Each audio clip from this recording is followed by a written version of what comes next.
మన నగరి నియోజకవర్గ గౌరవ ఎమ్మెల్యే గౌరవనీయులు శ్రీ గాలి భానుప్రకాష్ నాయుడు గారిని కోరుకుంటున్నాము.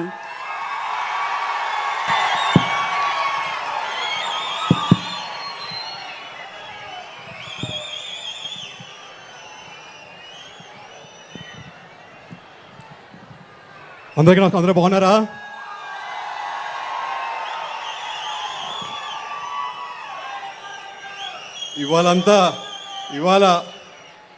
ఇవాళ మన నగరికి విచ్చేసిన గౌరవ ముఖ్యమంత్రి వారు నారా చంద్రబాబు నాయుడికి మనందరి తరఫున స్వాగతం పలకడం నా అదృష్టంగా భావిస్తా ఉన్నా.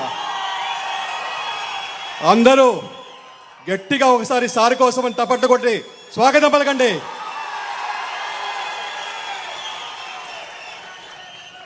నిజంగా చెప్పాలంటే నేను బాబు గారికి వీరాభిమాని, లోకేష్ గారికి విధేయుణ్ణి. ఒక విధంగా చెప్పాలంటే నా రాజకీయ ప్రస్థానం మా నాయన గాలి ముద్దుకృష్ణారెడ్డి గారి స్ఫూర్తితో స్టార్ట్ అయినా కూడా లోకేష్ గారి ఇచ్చిన స్ఫూర్తితో, బాబు గారి ఆశీస్సులతో, నగరి ప్రజల దీవెనతో ఇవాళ మీ ముందు ఎమ్మెల్యేగా నిల్చోన్నా. మీ అందరి ఆశీర్వాదం ఇది. మీరు ఉండబట్టి, మీరు చేయబట్టి ఇవాళ అఖండ మెజారిటీతో గెలిపించారు. మీకు ఎప్పటికీ రుణపడతాం. మీరు ఎంత చేసినా తక్కువే మీ నగరి ప్రజలకి. అలాగే నేను అమెరికాలో ఉండేవాడిని. అమెరికాలో ఉండేటప్పుడు ఒక ఫ్యాసినేషన్ ఉండేది బాబు గారి గురించి. ఎవరు చూసినా బాబు గారి గురించి మాట్లాడేవాళ్ళు. అమెరికాలో అది కూడా అక్కడ పేపర్లో బాబు గారి గురించి రాసేవాళ్ళు. న్యూయార్క్ టైమ్స్ లాంటి ఆ పెద్ద పెద్ద పేపర్లో కూడా బాబు గారి గురించి ప్రస్తావించేవాళ్ళు.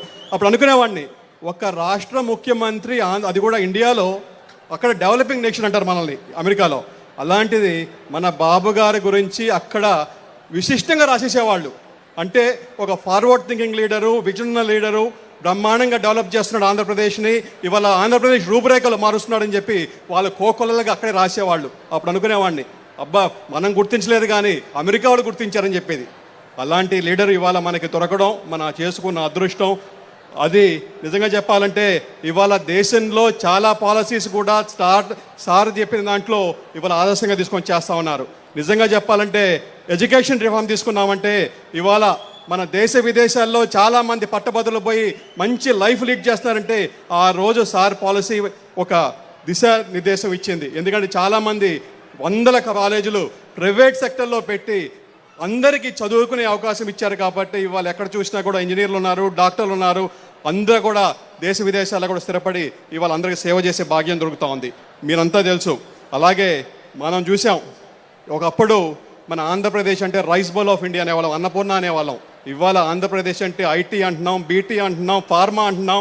ఇలాగా అన్ని రంగాల్లో కూడా ఇవాళ ఆంధ్రప్రదేశ్ ముందుందని చెప్పడానికి ఏకైక నిలువుడు అర్థం మన సార్ సీఎం గారు. అలాగే ఒక విషయం చెప్పాలి సార్ మీకు, సారు ఈ మధ్యకాలంలో కూడా ఒక గొప్ప పని చేశారు. ఎక్కడో ఉన్న కృష్ణమ్మని మన కుప్పంకి తీసుకొచ్చారు. కుప్పమ్మకి కృష్ణమ్మని తీసుకోవడమే కాదు, వైసీపీ అంటే పులివెందలకు కూడా మనమే ఇచ్చాం కృష్ణమ్మ నీళ్ళను కూడా. పులివెందలకు కూడా కృష్ణమ్మ నీళ్ళు కూడా సార్ భాగ్యమే. సార్ మా నగరికి కూడా కృష్ణమ్మని తీసుకురావాల్సిన అది మీ వల్లే సాధ్యం సార్. అది మీరు చేస్తేనే అవుతుంది సార్. అది అలాగే మన నగిరిలో ఇందాక సార్ అడిగారు, మనకున్న సమస్యలేంటి, మనకున్న ముందున్న అవకాశాలు ఏంటని. మాకు అన్నిటికన్నా పెద్ద అవకాశం కోసల్ నగరంలో మాకు ఆల్రెడీ ఇండస్ట్రియల్ ల్యాండ్ అక్వైర్ చేశాం సార్. ఒక 2500 ఎకరాలు అక్వైర్ చేశాము. ఇంకొక 2500 ఎకరాల దాకా చేయొచ్చు. అంటే 5000 ఎకరాలు మనం కోసల్ నగరంలో రెడీగా ఉంది సార్. అక్కడ 100 కిలోమీటర్ల లోపు 2 ఎయిర్పోర్ట్లు ఉన్నాయి, 2 సీపోర్ట్లు ఉన్నాయి, 2 హైవేలు ఆనుకొని ఉన్నాయి సార్.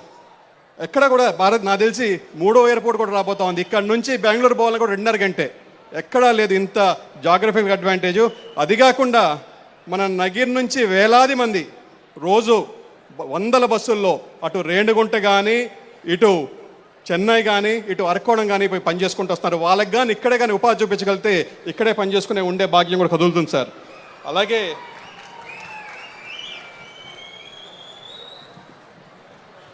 అది సఫలీకృతం చేస్తారని చెప్పి భావిస్తున్నాం సార్. అక్కడ ఒక బ్యాలెన్సింగ్ రిజర్వాయర్ కడితే ఆ ఇండస్ట్రియల్ నీడ్స్కి కూడా మనం నీళ్ళు ఇచ్చే ప్రయత్నం చేశారు. ఎందుకంటే దానికి సెల్ఫ్ క్యాచ్మెంట్ ఏరియా కూడా ఉంది సార్. అక్కడ దానికి ఒక 0.5 TMC సెల్ఫ్ క్యాచ్మెంట్ ఏరియా కూడా ఉంది సార్. అలాగే మనం ఇవాళ స్వచ్ఛాంధ్ర స్వర్ణాంధ్ర కోసం ఇక్కడంతా సమావేశమయ్యాం. ఈ కార్యక్రమం ఇప్పుడు మనం చేసుకుంటున్నాం. కానీ బాబు గారు 2000 సంవత్సరంలోనే ఏం పెట్టారు? జన్మభూమి. ఏం పెట్టారు? స్వచ్ఛాంధ్ర ప్రోగ్రాం ఆ రోజే జన్మభూమి కింద పెట్టి మన పరిసరాలు శుభ్రంగా పెట్టుకోవాలని చెప్పి క్లీన్ అండ్ గ్రీన్ అని చెప్పేసి ఆ రోజే నిదానం తీసుకొచ్చి ప్రతి ఒక్క పాఠశాలలో కానీ ప్రతి ఒక్క ఆంధ్రుడిని ఆ రోజు ఇన్వాల్వ్ చేసి అది ప్రతి ఒక్క మనిషిలో ఉండాలి, పరిశుభ్రాలు అంతా కూడా శుభ్రంగా పెట్టుకోవాలని చెప్పేసి ఆ రోజు చెప్పారు. ఇవాళ దానికి సంబంధించిందే ఇవాళ స్వచ్ఛాంధ్ర. మనం కూడా సార్ చెప్పినట్టు మన పరిసరాలను శుభ్రంగా పెట్టుకుంటే చాలా సమస్యల నుంచి దూరంగా ఉంటాం. ఖచ్చితంగా మీరంతా చేస్తారని చెప్పి ఆశిస్తా ఉన్నా. ఇంకొక ముఖ్యమైన విషయం సార్, మన మున్సిపాలిటీస్లో మాకు తాగడానికి రంగునీరు సమస్య ఉంది, అలాగే డ్రైనేజ్ సమస్య ఉంది, అలాగే శానిటేషన్ సమస్య ఉంది. ఈ సమస్యలను కానీ ఖచ్చితంగా మనం కానీ ఒక సొల్యూషన్ అంటూ తేగలిగితే ఈ ఏరియా కూడా క్లీన్ అండ్ గ్రీనే కాదు, నిజంగా చెప్పాలంటే అంటే ఇక్కడ ఉన్న నగిరిలో ఉన్న వాళ్ళ జనాలంతా కూడా చాలా మంచోళ్ళు. ఏమంటారబ్బా మీరంతా మంచోళ్ళే కదా? ఖచ్చితంగా మిమ్మల్ని ఆదర్శంగా తీసుకుంటారు. మీ వెంట నడవడానికి ఎప్పుడు రెడీగా ఉన్నారు. మీరంటే చచ్చిపోతారు సార్. ఇంతమంది నేనేమి డబ్బులు ఇచ్చి రమ్మల్లా ఒక పిలిపిచ్చా, ఇట్లా మారిగా గౌరవ ముఖ్యమంత్రులు నగరికి వస్తున్నారు, మీరు రావాలి అంటే ఎంతమంది వచ్చారు చూడండి సార్ మీకోసమని. దీనికి ఇంతమంది బయట ఆగిపోయినారు సార్. ఇప్పుడు ఎంతమంది ఉన్నారు అంతమంది. మీ సెక్యూరిటీ వాళ్ళు కొద్దిగా టైట్ చేశారు సార్. ఇంతమంది వచ్చారంటే కేవలం మీ మీద చూపిస్తున్న వెలుపుకున్న విమానం. అందరూ గట్టిగా జై చంద్రబాబు అనండి ఇంకోసారి. థ్యాంక్ యూ అన్న. మీ అందరికి కూడా ధన్యవాదాలు. జై హింద్, జై చంద్రబాబు.